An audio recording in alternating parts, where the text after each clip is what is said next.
തീരുമാനങ്ങൾ ഈ തെരഞ്ഞെടുപ്പുമായി ബന്ധപ്പെട്ട് ഞങ്ങൾ എടുക്കാൻ വന്നപ്പോൾ ആ തീരുമാനം ശരിയാകുമോ എന്നുള്ള ചോദ്യം എല്ലാ ഭാഗത്തും വരുന്നിരുന്നു. ഒന്നാമത് CPM-ന്റെ അഹങ്കാര രാഷ്ട്രീയത്തിനും ധിക്കാര രാഷ്ട്രീയത്തിനും സ്വജനപക്ഷപാതത്തിനും അഴിമതിക്കുമെതിരായിട്ട് പാർട്ടിക്കകത്തുനിന്ന് ഉയർന്നു വന്ന ശബ്ദങ്ങൾ അവർ ഗത്യന്തരമില്ലാതെ പുറത്തേക്ക് വരാൻ തീരുമാനിച്ചപ്പോൾ അതിനെ ഏറ്റെടുക്കണമോ എന്നുള്ള ചോദ്യം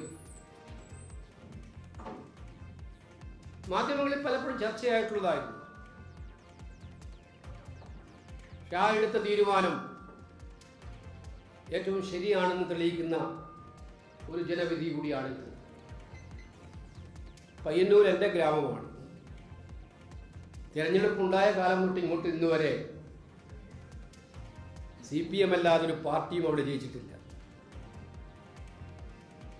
അവിടെ അവരുടെ പ്രഗത്ഭരായിട്ടുള്ള നേതാക്കന്മാർ ഏറ്റവും സുരക്ഷിതമായി, കേരളത്തിലെ ഏറ്റവും സുരക്ഷിതമായിട്ടുള്ള ആദ്യത്തെ 2-3 മണ്ഡലങ്ങൾ എടുത്താൽ ഒന്നാമത്തെ മണ്ഡലം അവിടെയാണ് അരിവാൾ ചുറ്റിക നക്ഷത്രത്തിൽ മത്സരിച്ച ഒരു സ്ഥാനാർത്ഥി അതിദയനീയമായി പരാജയപ്പെടുന്ന ചിത്രം ഉണ്ടാകുന്നു.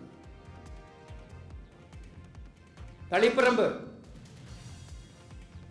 എല്ലാ കാലത്തും CPM-നെ വിജയിപ്പിച്ചിട്ടുള്ള മണ്ഡലമാണ്.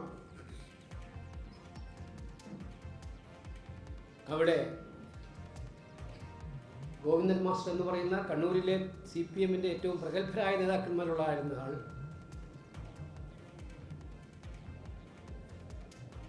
ജയം പ്രഖ്യാപിച്ചിട്ടില്ല. എന്നാലും ജയം കൃത്യമായി ഉറപ്പിച്ചിരിക്കുന്ന, വലിയ ഭൂരിപക്ഷം ജയം ഉറപ്പിച്ചിരിക്കുന്ന സാഹചര്യമുണ്ടായി. എന്തിന് ധർമ്മടത്തെ മുഖ്യമന്ത്രിയുടെ വിജയം സാങ്കേതിക വിജയം മാത്രമാണ്.